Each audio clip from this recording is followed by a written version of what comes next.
നമസ്കാരം. മൂന്നാം മോദി സർക്കാർ അധികാരമേൽക്കുമ്പോൾ സുരേഷ് ഗോപിയും ജോർജ് കുര്യനും കേരളത്തിൽ നിന്ന് സഹമന്ത്രിമാരായി ഒപ്പമുണ്ട്. മോദിയെ കൂടാതെ 30 ക്യാബിനറ്റ് മന്ത്രിമാരാണ് ഈ സർക്കാരിലുള്ളത്. 5 സ്വതന്ത്ര ചുമതല വഹിക്കുന്ന മന്ത്രിമാരും 36 സഹമന്ത്രിമാരും ഈ സർക്കാരിലുണ്ട്. ഔദ്യോഗികമായി പ്രഖ്യാപിച്ചിട്ടില്ലെങ്കിൽ പോലും ഒരു സൂപ്പർ ക്യാബിനറ്റ് ഉണ്ട്. ഈ 30 അംഗ ക്യാബിനറ്റിൽ നിന്ന് 5 അംഗ സൂപ്പർ ക്യാബിനറ്റ്, അതായത് മോദി, അമിത്ഷാ, രാജ്നാഥ് സിംഗ്, നിർമ്മല സീതാരാമൻ, ജയശങ്കർ, ഇവരാണ് ആ 5 പേർ. രാജ്യത്തെ ബാധിക്കുന്ന സുപ്രധാനമായ അല്ലെങ്കിൽ രഹസ്യമായിട്ടുള്ള തീരുമാനങ്ങളൊക്കെ ഈ സൂപ്പർ ക്യാബിനറ്റ് ആയിരിക്കും എടുക്കുക. ഉദാഹരണം നോട്ട് നിരോധനം പോലുള്ള കാര്യങ്ങളൊക്കെ. അത് ഔദ്യോഗികമായിട്ടില്ല എങ്കിലും അങ്ങനെ ഒരു ക്യാബിനറ്റ് ഉണ്ട്. അപ്പോൾ 30, മോദിയെ കൂടാതെ 30 ക്യാബിനറ്റ് മന്ത്രിമാരാണ് ഉള്ളത്. അവരാരൊക്കെയാണെന്ന് നമുക്ക് പരിശോധിക്കാം. നരേന്ദ്രമോദി പ്രധാനമന്ത്രി പേഴ്സണൽ പെൻഷൻ, ആണവോർജ, ബഹിരാകാശ നയരൂപീകരണ വകുപ്പുകൾ കൈകാര്യം ചെയ്യുന്നു. രാജ്നാഥ് സിംഗ് പ്രതിരോധ വകുപ്പ്. അമിത്ഷാ ആഭ്യന്തരം സഹകരണം. നിതിൻ ഗഡ്കരി ഉപരിതല ഗതാഗത വകുപ്പ്. JP നദ്ദ ആരോഗ്യം രാസവള വകുപ്പ്. ശിവരാജ് സിംഗ് ചൗഹാൻ കൃഷി വകുപ്പ്. നിർമ്മല സീതാരാമൻ ധനകാര്യ വകുപ്പ്. S ജയശങ്കർ വിദേശകാര്യ വകുപ്പ്. മനോഹർ ലാൽ ഖട്ടർ ഊർജം പാർപ്പിട വകുപ്പ്. HD കുമാരസ്വാമി ഖനവ്യവസായം ഉരുക്ക് വകുപ്പ്. പീയൂഷ് ഗോയൽ വാണിജ്യം വ്യവസായ വകുപ്പ്. ധർമ്മേന്ദ്ര പ്രധാൻ വിദ്യാഭ്യാസ വകുപ്പ്. ജിതിൻ റാം മാഞ്ചി MSME. ലലൻ സിംഗ് പഞ്ചായത്തി രാജ് ക്ഷീര ഫിഷറീസ് മൃഗസംരക്ഷണം. സർബാനന്ദ സോനോവാൾ ഷിപ്പിംഗ് തുറമുഖം ജലപാത. വീരേന്ദ്ര കുമാർ ഖാദിക് സാമൂഹ്യ നീതി വകുപ്പ്. റാം മോഹൻ നായിഡു വ്യോമയാന വകുപ്പ്. പ്രഹ്ലാദ് ജോഷി ഭക്ഷ്യ സിവിൽ സപ്ലൈസ് ഉപഭോക്തൃകാര്യം പാരമ്പര്യേതര ഊർജ വകുപ്പുകൾ. ജുവൽ ഓറാം ആദിവാസി കാര്യം. ഗിരിരാജ് സിംഗ് ടെക്സ്റ്റൈൽസ്.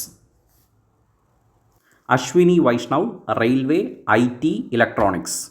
ജ്യോതിരാദിത്യ സിന്ധ്യ കമ്മ്യൂണിക്കേഷൻ വടക്ക് കിഴക്ക് മേഖലാ വികസനം. ഭൂപേന്ദ്ര യാദവ് വനം പരിസ്ഥിതി വകുപ്പ്. ഗജേന്ദ്ര സിംഗ് ഷെഖാവത്ത് ടൂറിസം സാംസ്കാരികം. അന്നപൂർണ ദേവി വനിതാ ശിശുക്ഷേമ വകുപ്പ്. കിരൺ റിജു പാർലമെൻ്ററി കാര്യം ന്യൂനക്ഷേമം. ഹർദീപ് സിംഗ് പുരി പെട്രോളിയം പ്രകൃതിവാതക വകുപ്പ്. മൻസുഖ് മാണ്ഡവ്യ തൊഴിൽ യുവജനം കായിക വകുപ്പ്. G കിഷൻ റെഡ്ഡി കൽക്കരി ഖനനം വകുപ്പ്. ചിരാഗ് പസ്വാൻ ഭക്ഷ്യ സംസ്കരണ വകുപ്പ്. CR പാട്ടീൽ ജലശക്തി.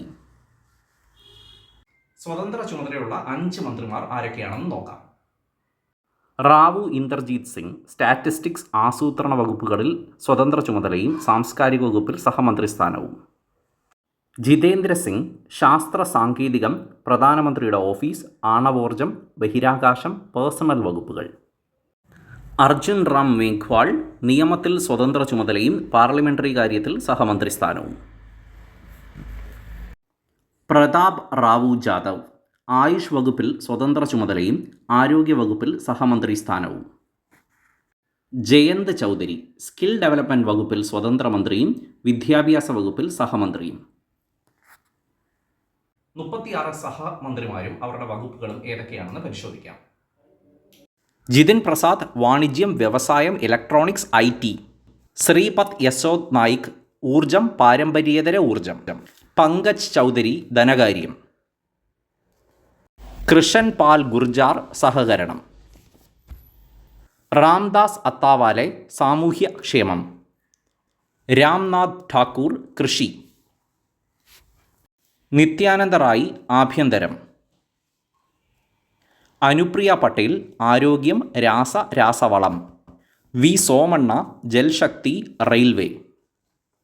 ചന്ദ്രശേഖർ പെമ്മസാനി ഗ്രാമവികസനം communication. SP Singh Baghel fisheries ക്ഷീരം മൃഗസംരക്ഷണം പഞ്ചായത്തി രാജ്. ശോഭ കരന്തലജെ MSME തൊഴിൽ. കീർത്തിവർദ്ധൻ സിംഗ് വനം പരിസ്ഥിതി വിദേശകാര്യം. BL വർമ്മ ഭക്ഷ്യ പൊതുവിതരണ ഉപഭോക്തൃകാര്യം സാമൂഹ്യ ക്ഷേമം തുടങ്ങിയ വകുപ്പുകൾ.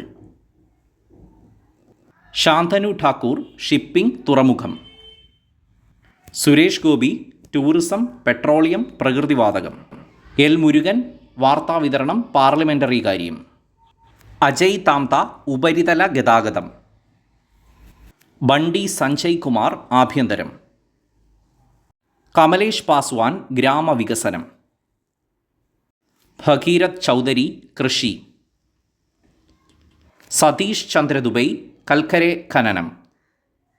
സഞ്ജയ് സേത്ത് പ്രതിരോധം. റവനീത് സിംഗ് ബിട്ടു ഭക്ഷ്യ സംസ്കരണം റെയിൽവേ. ദുർഗാദാസ് ഉയിക്കെ ആദിവാസികാര്യം. രക്ഷാ ഖഡ്സെ യുവജനം കായികം. സുഗാന്ത മജൂംദാർ വിദ്യാഭ്യാസം വടക്കുകിഴക്കൻ വികസനം. സാവിത്രി താക്കൂർ വനിതാ ശിശുക്ഷേമം. ടോക്കാൻ സാഹു പാർപ്പിട നഗരകാര്യ വകുപ്പുകൾ. രാജ്ഭൂഷൺ ചൗധരി ജൽശക്തി. ഭൂപതി രാജു ശ്രീനിവാസ ശർമ്മ ഖനവ്യവസായം സ്റ്റീൽ. ഹർഷ് മൽഹോത്ര കോർപ്പറേറ്റ് കാര്യം ഉപരിതല ഗതാഗതം. നിമു ബെൻ ബംനിയ ഭക്ഷ്യ പൊതുവിതരണ ഉപഭോക്തൃകാര്യം.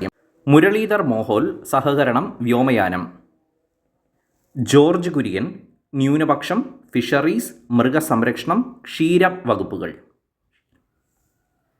പവിത്ര മാർഗരീറ്റ വിദേശകാര്യം ടെക്സ്റ്റൈൽസ്. ഭരണം ഏറ്റെടുത്ത ശേഷം മോദി ആദ്യമായി ഒപ്പിട്ടത് കർഷകരെ ബാധിക്കുന്ന ഒരു ഫയലിൽ തന്നെയാണ്. തിരിച്ചടികളിൽ നിന്ന് പാഠം ഉൾക്കൊണ്ടു എന്ന് തന്നെയാണ് നമുക്ക് ഇതിൽ നിന്ന് മനസ്സിലാക്കാൻ കഴിയുന്നത്. നല്ലൊരു ഭരണം കാഴ്ചവെക്കാൻ മോദിക്ക് കഴിയട്ടെ എന്ന് ആശംസിച്ചുകൊണ്ട് നിർത്തുന്നു. നമസ്കാരം.